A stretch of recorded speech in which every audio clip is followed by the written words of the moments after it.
Do you know by eating 1 clove of garlic every day, what happened to your body? Within the first week, you'll notice a stronger immune system, thanks to garlic's antiviral and antibacterial properties. Garlic is rich in vitamins and minerals, including vitamin B6, vitamin C, selenium, and manganese.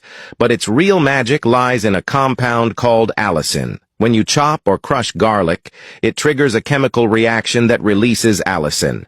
This is the source of its unique smell and many health benefits. By day 12, garlic begins to have an effect on your heart, where it helps lower cholesterol levels and blood pressure, reducing the risk of heart disease. By the 3rd week, the detoxification effects of garlic begin to show, helping to protect your organs from the toxic effects of heavy metals.